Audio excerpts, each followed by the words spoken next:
freedom struggle of India was a very complex freedom struggle.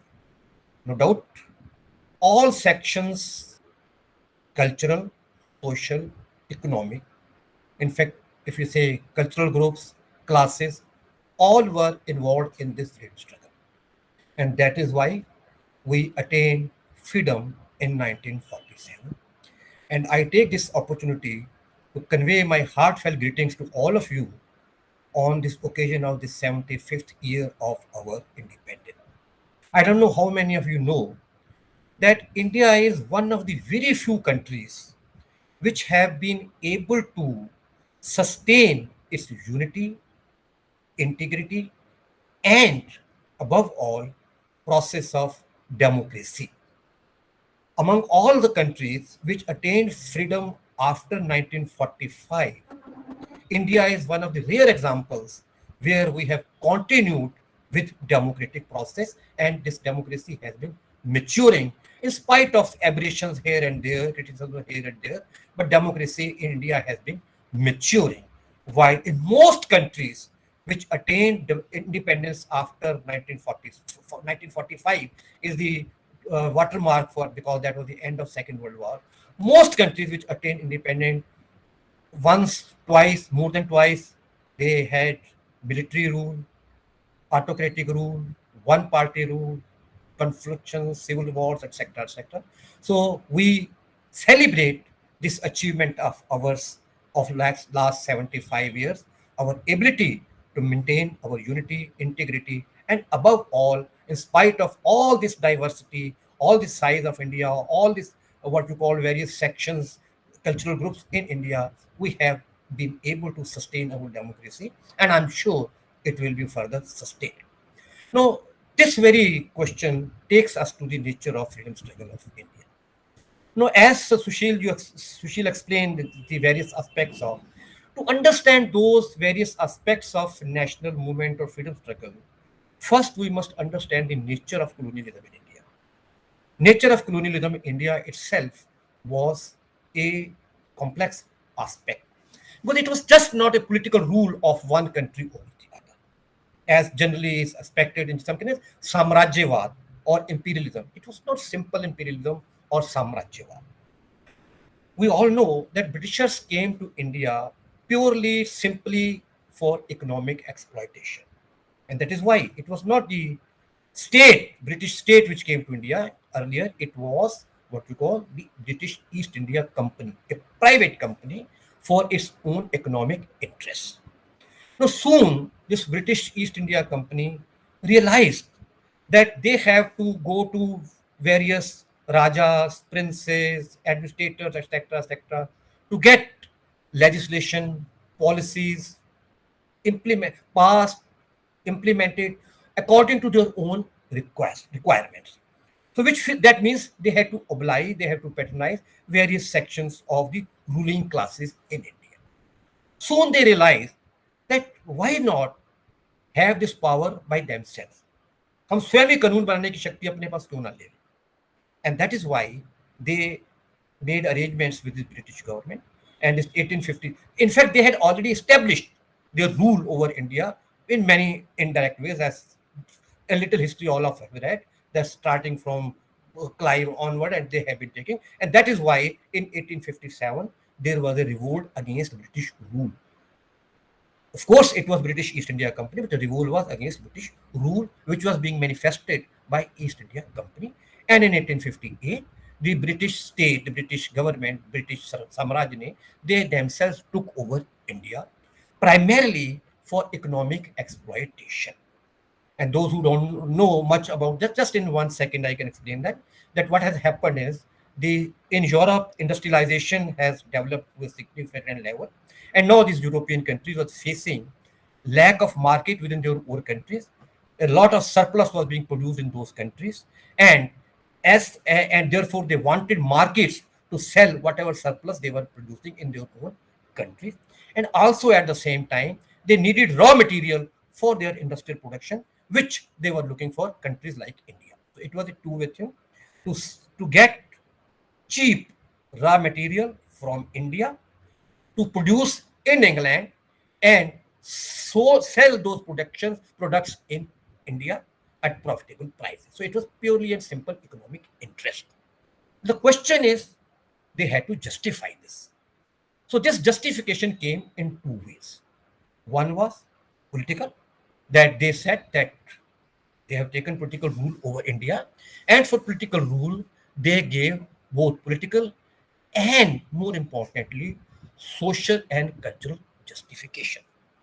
Those of you who have studied sociology, history, political science, or in general aspects, they know it very well that what the British, or in fact more or less than British, European thinking about the countries like India was.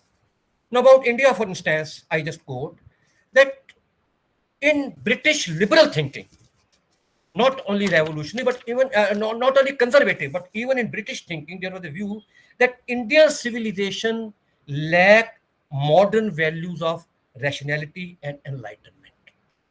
तो उनका कहना यह था कि जो भारत की सभ्यता है वो आधुनिक नहीं है, उसमें आधुनिक जो मूल्य हैं, वैल्यूज हैं, वो नहीं है, उसमें रैशनैलिटी नहीं है, उसमें रीजन नहीं है, उसमें लॉजिक नहीं है. इंडियंस जो है, इंडियन सिविलाइजेशन जो है, उसमें एनलाइटनमेंट नहीं है, जो यूरोप के अंदर रेनेसां के पीरियड के बाद शुरू हुआ था. And therefore they said that it was a backward civilization. उन्होंने जो हजारों साल की भारतीय सभ्यता थी उसको एकदम बैकवर्ड सिविलाइजेशन, पिछड़ी हुई सभ्यता डिक्लेयर कर दिया. और क्योंकि because that was different from modern West.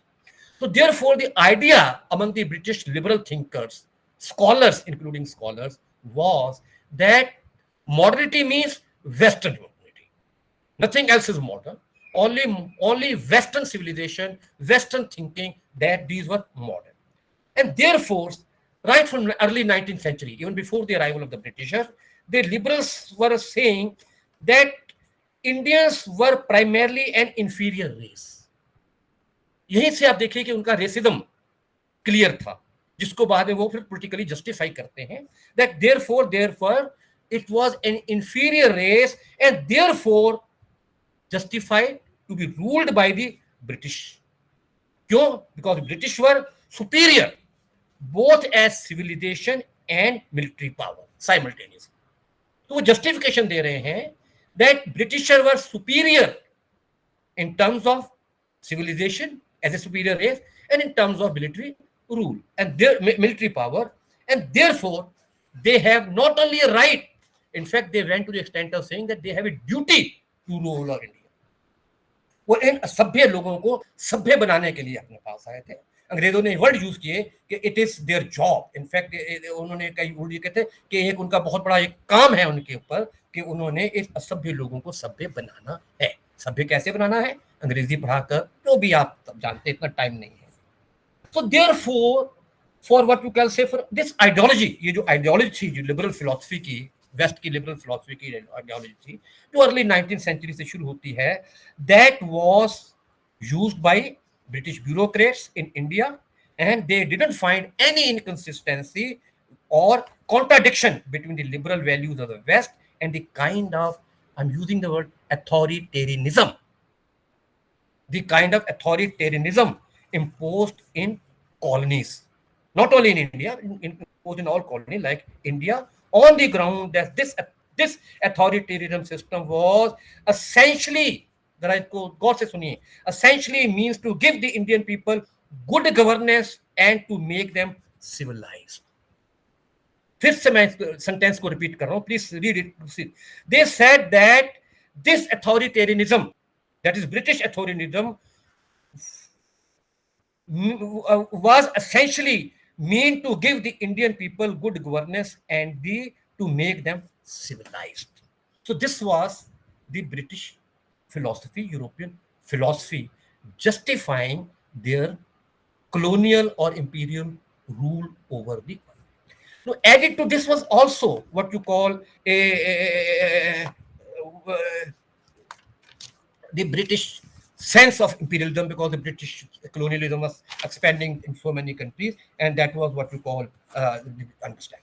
This is second thinking, which Britishers used for themselves, was They also said that India was never a nation. It was a geographical entity. एक geographical entity है, एक राष्ट्र नहीं है और ना कभी बन सकता है. They always said that India is full of diversities, full of different regions, being ruled by several rulers. So it was not a nation and not capable of becoming a nation. And in fact, it was the Britishers who had made India into one, not nation at least, one geographical, what we call say, at least political entity with a centralized political power, which India never had. Without understanding that what was the basic nature of India's politics from earlier periods. They just simply ignored that. In fact, not only British colonial period, and this was being ignored right from the period of Renaissance onward, that there were Oriental studies and all those types of things. But basic understanding was that only best was what is West. So they had a state jacket approach. That modernization means westernization, whether to define nation, whether to define governance, whether to define civilization, whether to define values, whatever definition in terms of social, cultural, political governance is required, that definition ultimately has to begin and end with the concept of westernization. Without realizing that right thousands and thousands years back, India has produced a knowledge system. You start from, I'm not going into debate about our, what we call, the mythical, whether it was Vedvyas, whether it is Balmiki, whether it is Manu, or whether it is Kautilya, all have explained the various integration, ingredients of state, ingredients of governance, which present modern political science accepts. And it was what is popular, as many students of history and political science understand, is social contract theory of the state. This social contract theory of state and divine right theory of state is available in Indian literature thousand and thousand years of back. But to justify their colonial power, all these were ignored. So therefore, now there are three aspects of colonial nature: economic, political, and socio-cultural. Economic exploitation, as Sushil referred about Gokhale, that he provided a drain theory कि सारा भारत का पैसा नाली की तरह बहकर पे England में जा रहा है.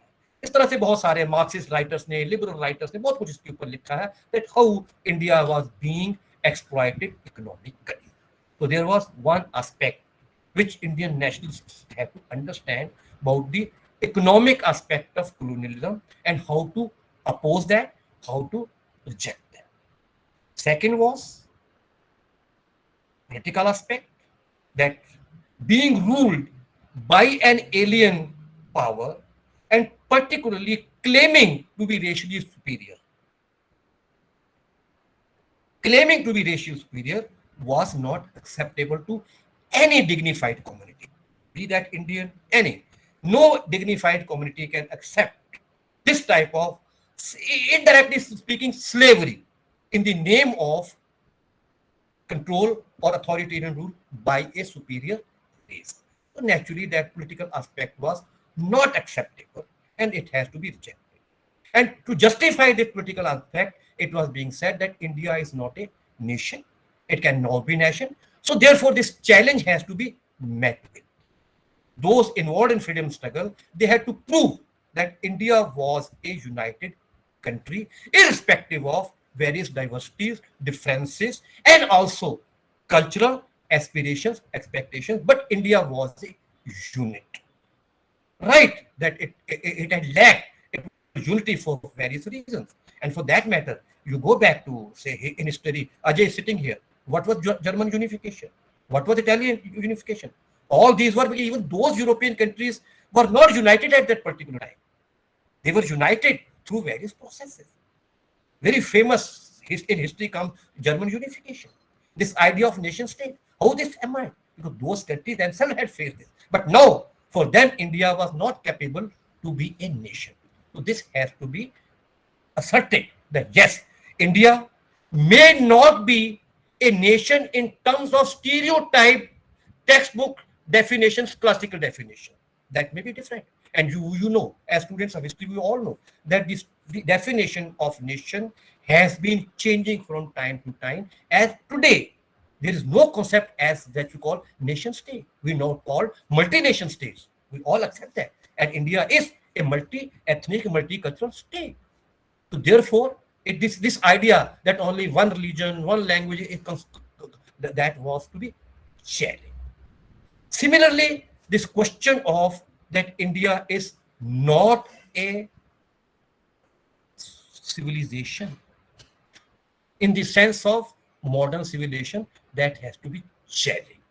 Therefore, the Indian nationalism started on simultaneously on all these aspects. Mentioned 1857. 1857 was clearly beginning with cultural and religious issue. This question of cow and pig flesh being used in the food. So it was a cultural challenge that our culture is being. Question is not what culture. Question is Indian culture, whether it is Islamic culture, Hindu culture, whatever the culture, being denied and imposed by the Western in the name of so-called rational, in the name of so-called what you call a secular culture. So therefore, and also by 1857, as you already mentioned, the question of economic exploitation had been coming, and therefore, apart from these what you call the soldiers, which they call mutiny, the other classes joined them. No, maybe there are disputes and debates about that why princes joined them, why Raja Maharaja uske andar aaye. वो सब question अलग है, लेकिन the basic question is in 1857 revolt, the first war of independence, all these three aspects, political, economic, and social culture were involved. My emphasis is that Indian freedom struggle was a mixture of all these three national identities, and this keep on developing further and further. In which the question, and therefore you find various streams, as Tiwari you mentioned, all these three streams. There were certain people for whom cultural aspect was very important, and therefore we find in India the cultural religious revivalism. What was Swami Dayanand doing? Challenging this question of alien superiority. No, the question is not that whether he was challenging from Hindu point of view or what point of view. The question is there was a challenge to the concept of alien superiority. And in his own way, he did. Similarly, in Muslim thinkers, this idea was coming up.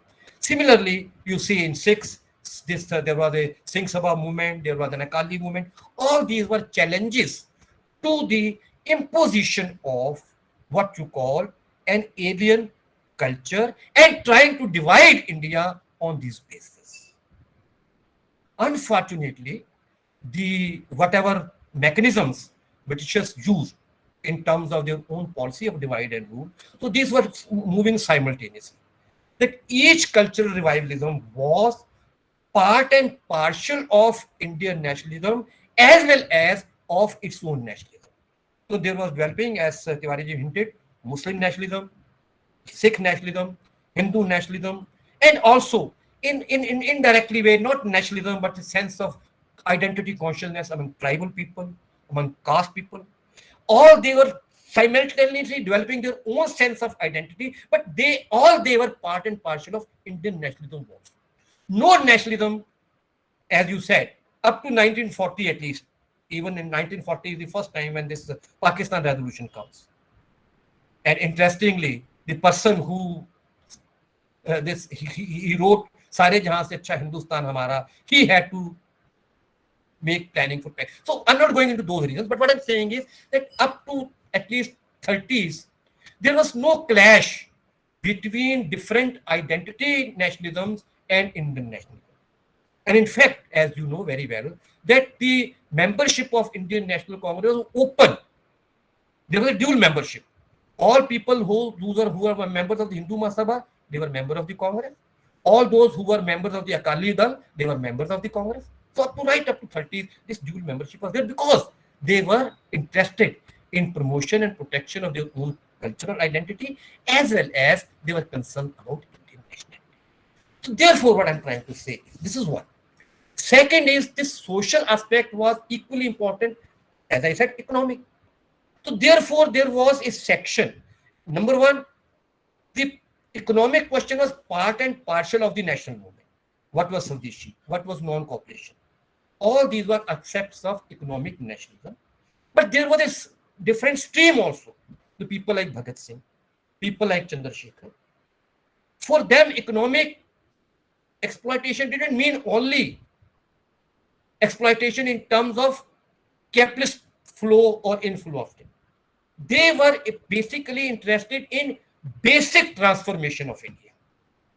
Basic transformation based on ideas of equality, equity, and justice. So their concern was not to send Britishers out. The Bhagat Singh, Chandrasekhar, etc. were not simply against Britishers. They were against this very exploiting system, economic exploitation system. And therefore, they wanted freedom for this socio-economic, radical socio-economic reformation of India. So therefore, what a British author has read, that simultaneously three revolutions were going on in India. Political revolution, social revolution, and economic revolution. These three were going on simultaneously before 1947. As you very rightly said, in a way, all these three revolutions was part of the broader national movement. Secondly, certain sections were looking deep, proceeding on the revolution, particularly from one aspect, parallel to national. As I told you, that those who were interested in cultural aspects, religious aspects, they were maintaining their own, as I gave you example of Swami Dayanand and others, they were more concerned with this question of social revolution. Freedom for culture, freedom for language, freedom for religion, more than freedom, political freedom from what you call economic freedom. There were for whom political freedom was important. कि किसी विदेशी का rule हमें पसंद नहीं है, हम बाद में देखेंगे क्या होता है. And third, people like revolutionaries for whom economic concern was more important than, in fact, many of these revolutionaries were totally atheists.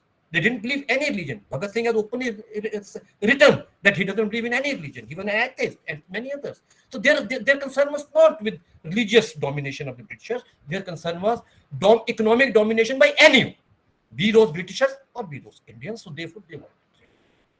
So this was what you call the social and political aspect of national movement, which we have to keep in mind when we talk of present day Indian.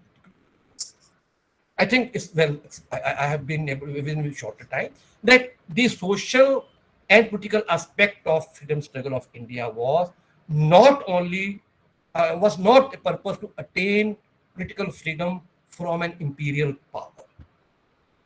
It was to attain freedom from colonial power. Imperialism and colonialism are very mixed up, very closely related, but it was primarily attainment of freedom from colonial power which was looting India for their own economic interests and did not allow whatever was possible in terms of development of India. बहुत लोग कहते हैं, अंग्रेज claim करते हैं कि हमने India को रेल के साथ जोड़ा. क्यों जोड़ा उन्होंने? एक जगह से दूसरी जगह सामान ले जाने के लिए. ब्रिटिश कोस्टल एरिया से सामान आ रहा है, उसको सारे इंडिया में भेजना है रेलवे के द्वारा. So they needed railways for their own purposes. Then they developed certain areas like Punjab for agriculture purposes. क्यों? बिहार को क्यों इन्होंने डेवलप किया? उड़ीसा को उन्होंने क्यों नहीं डेवलप किया? They developed only two types of areas. One, coastal areas like Madras, Bombay, Calcutta. Why? Because their goods used to come through via ships, and so therefore those areas have to be developed, and therefore first universities were also established in those cities because there they needed English educated babus those who can handle their administration. So only universities were started in Bombay, Madras, Calcutta, Chennai. Later on, when they shifted capital to Delhi, and also strikes from the beginning in Delhi, etc. But otherwise, no areas were allowed to grow. Then they developed areas like Punjab, which were already doing good in agriculture. So they lay canals and everything. Why? Because there should be some area where the food grains are grown and people have some power to buy the goods being produced in India. And therefore, what you find till today that regional disparities remain there. Some areas were developed in terms of minimum industry. Again, industry was only in coastal areas. कोई बिहार में, मध्य प्रदेश में, UP में उन्होंने कोई industry नहीं लगाई. Basically all industries were established in coastal area because of their own interest. And similarly, as I said, universities are open in those areas. And then otherwise, area like Western UP, a bit of it, but basically Punjab, which was primarily a very big Punjab at that time, the Punjab which is part of Pakistan today, Haryana and all that. So they developed this agriculture. And mind it, again, this agriculture development was not in terms of modern agriculture. Only provision was more and more canals. पानी दे दो इनको ताकि फसल उगती रहे. And transformation of agriculture from tradition to modern was not on their agenda.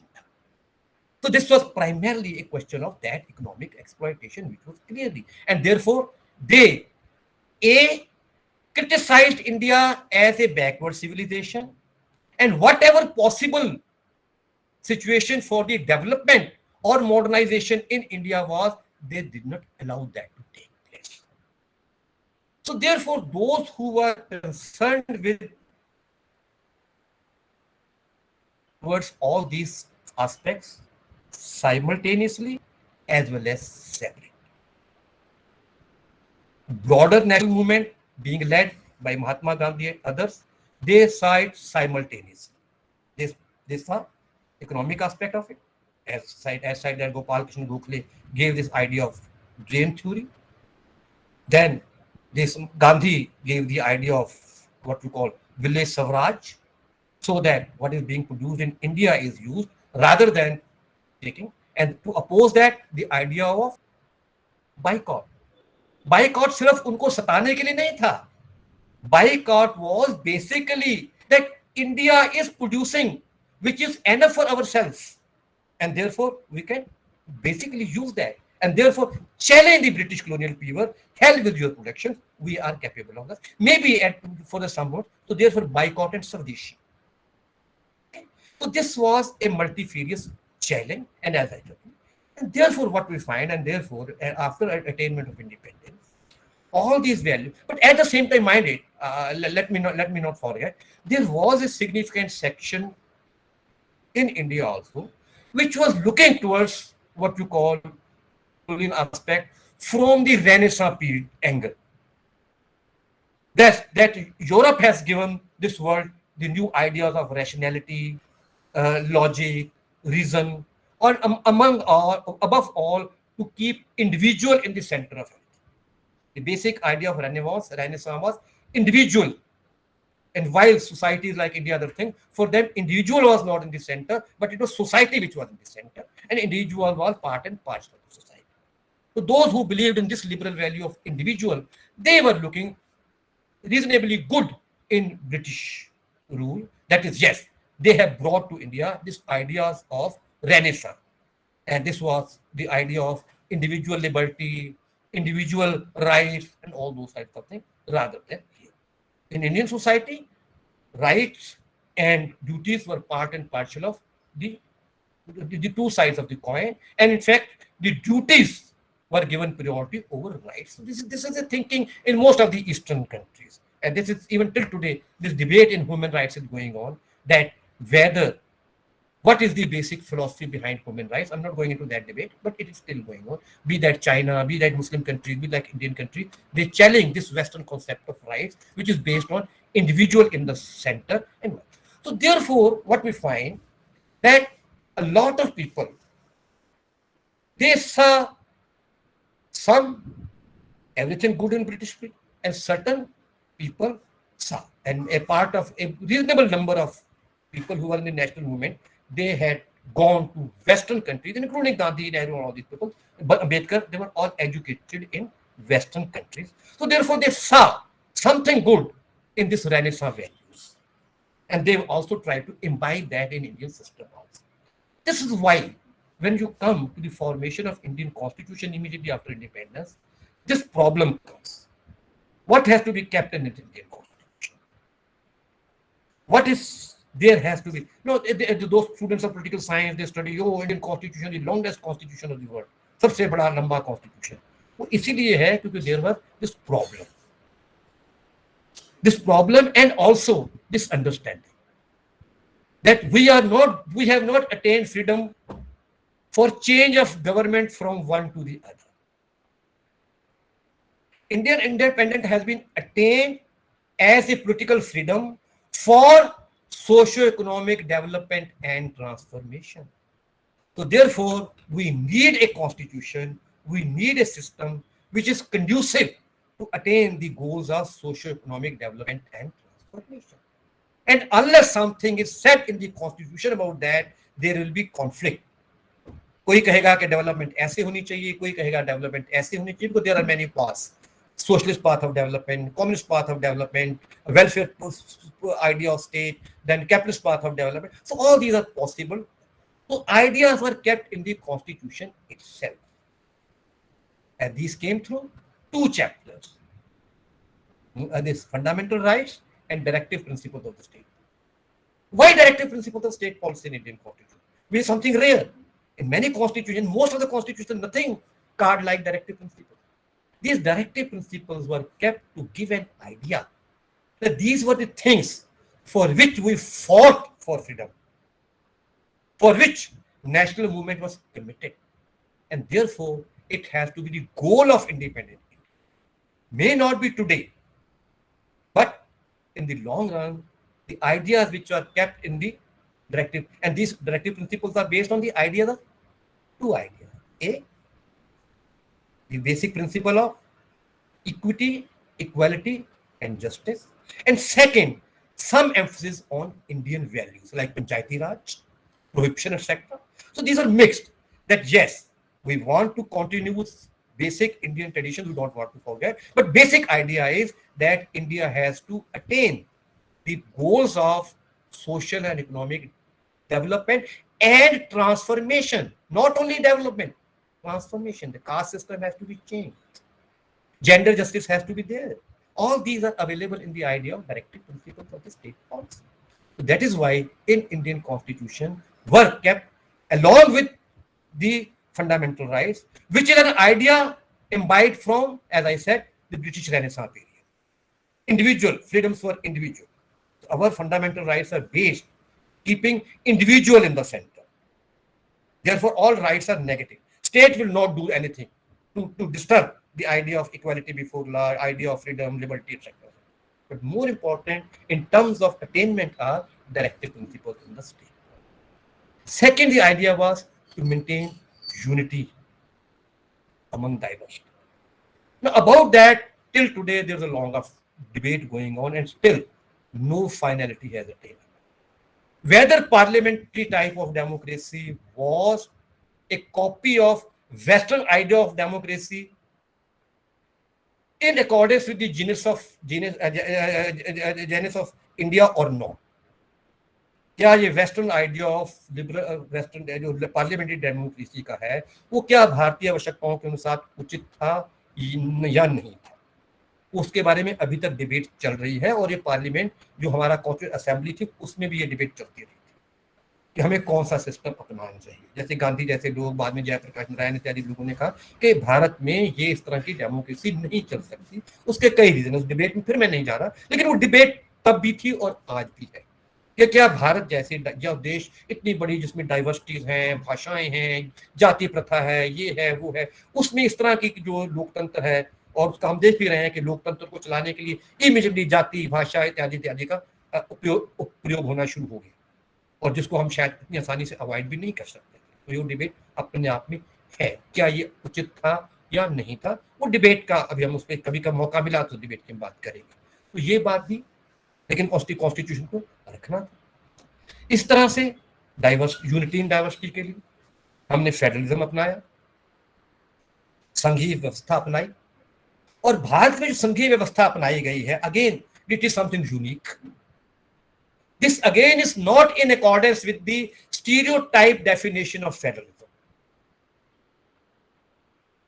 Because in India, immediately concern after independence was two. One, on the one hand, to satisfy various cultural, religious, linguistic groups concentrated in certain areas.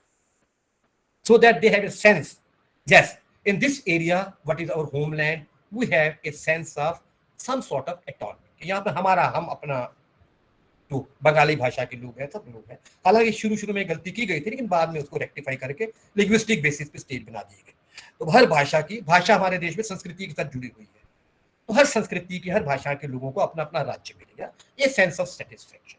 और मैं आपको यहाँ याद दिला दूं कि 66 तक हमने ये नॉर्थ ईस्ट में नहीं दिया था, और तब तक वहां पे बड़ी भयंकर नॉर्थ ईस्ट में मूवमेंट चलती रही थी। जब हमने नॉर्थ ईस्ट को भी सांस्कृतिक आधार पर बांट दिया, तो lot of satisfaction has come, and now north east is not that dominating as it was in the beginning.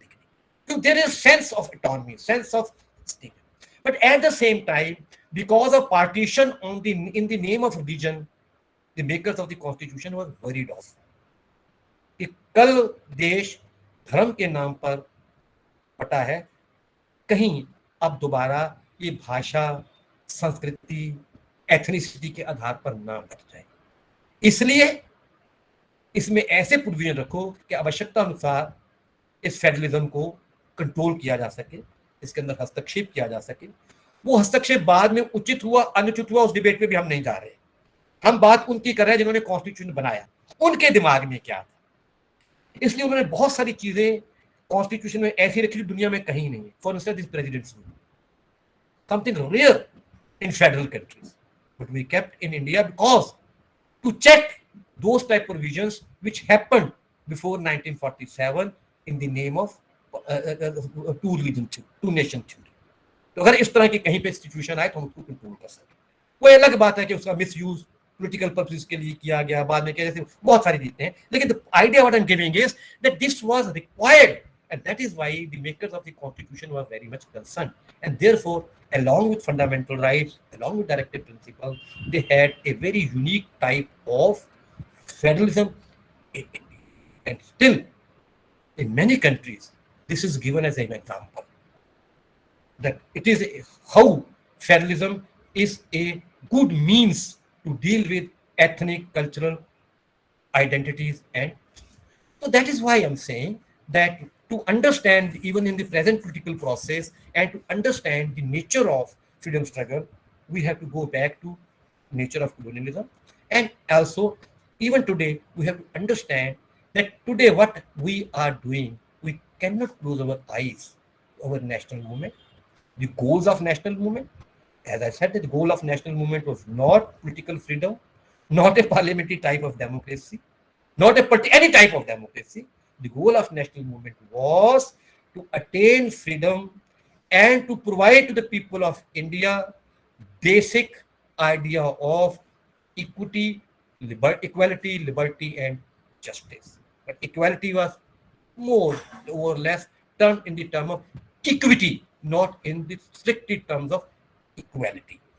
So that was the idea. And after independence, we achieved in 1947 immediately one revolution, that is political freedom. Other two, that is social and economic liberty, was to be achieved, and that process is continuing till today. Various approaches, various debates are there, but again, in terms of development, India has achieved. Again, मैं एक बात बहुत बार कहता हूँ जो शायद बहुत लोगों को समझ, मैंने एक किताब लिखी है, उसका नाम है इंडियन गवर्नमेंट इन पॉलिटिक्स। उसका स्टार्ट मैं एक चीज से करता हूँ। उसके इंट्रोडक्शन में मैंने ये लिखा है कि our reference point for comparison with many is wrong. Whenever we evaluate India's development, India's progress, anything, we immediately refer back to Western Europe और नॉर्थ अमेरिका. हमारा रेफरेंस पॉइंट होता है. इंग्लैंड में 2 पार्टी सिस्टम है, America में 2 party system है, वहां पर मिडिल क्लास बहुत बड़ी है, वहां पर ये है. So our reference point is wrong. Our reference point has to be the countries which attained independence after 1945, and compare yourself with those countries, and then see what we have achieved during this last 75. Tell me any developing country today which is without any foreign aid, without any foreign assistance, is as developed as America is in terms of astronomy. हम चांद पर भी जाने के लिए सक्षम हैं और किसी देश ने इस मामले में हमारी सहायता नहीं की. So with whom we have to compare? Similarly, in nuclear energy, similarly in many other areas, the attainments of India. So therefore, our reference, when we compare ourselves with Western Europe and North America, naturally will stop. उन्होंने कई 100 साल ले लिए और फिर जैसे मैंने पहले एग्जांपल दी कि वहां पर भी फ्यूडल सिस्टम बहुत बहुत जबरदस्त था. आज भी हम किसी को नाराज नहीं करना चाहते. इंग्लैंड के लोग राजा और रानी को कितना प्यार करते हैं. आप शायद आप में से बहुत सारे लोगों को मालूम नहीं होगा. मैं एक एग्जांपल देता हूं. कुछ वर्ष पहले ऑस्ट्रेलिया में एक रेफरेंडम हुआ था, क्योंकि इंडिया भी जब आजाद हुआ तो हम भी कॉमनवेल्थ का पार्ट थे, डोमिनियन थे. डोमिनियन का मतलब ये होता है कि सभी कॉमनवेल्थ कंट्रीज का या डोमिनियन, उनका राजा या रानी वही है जो इंग्लैंड का राजा या रानी. इंडिया ने उसको डिनाई कर दिया. उन्होंने कहा नहीं, वी विल बी रिपब्लिक. तो therefore queen is not our queen, we are republic. Republic means गणतंत्र. But countries like Canada, Australia, till today are dominions, and the Queen of England is the Queen of Canada, Queen of New Zealand, Queen of Australia, and many other countries. We're talking of few years back, a section of Australian people demanded that Australia should become a republic. Why the Queen of England is Queen of Australia? And mind it, in referendum, majority voted for Dominion status, and Queen of England continues to be Queen of Australia. So is it not a feudal mentality? So therefore, we must understand that development or modernization does not mean westernization. English is a very good language, but English is not only the civilized language. English is not only the modern language. Why Chinese and Japanese don't believe in the domination of English? So therefore, all languages have a potential. So therefore, the idea is the modernity is not straight jacket. That whatever Western is modern and whatever West is not Western is not modern.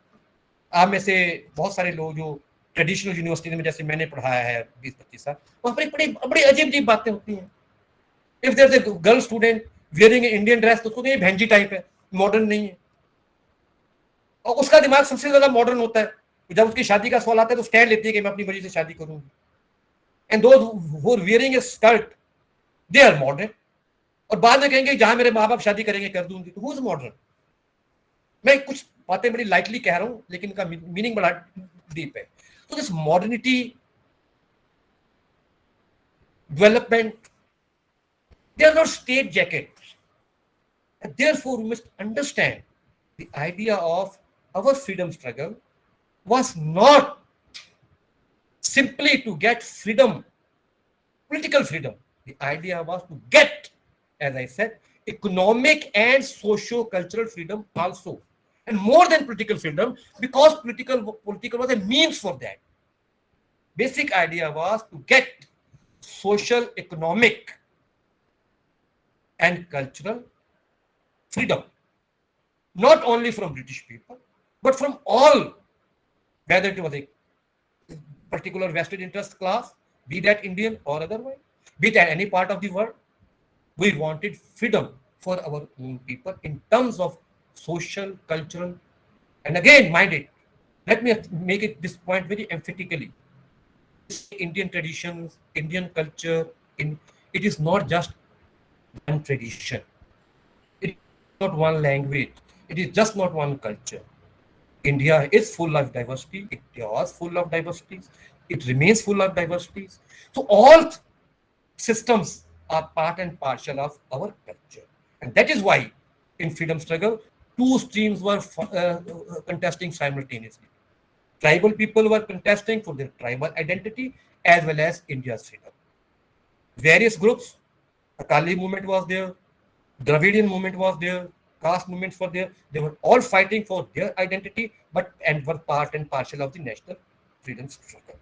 So all these aspects were going on, and still they remain relevant. And therefore, while we are celebrating this 75th year of our attainment, well achieved freedom achieved simultaneously by all classes, all sections of society collectively, and we have been able to maintain this our system, our unity, integrity, and democratic values for all these years.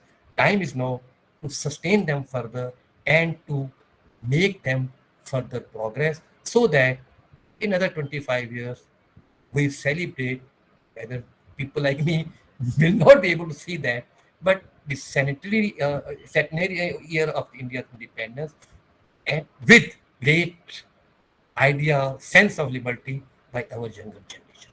Thank you very much.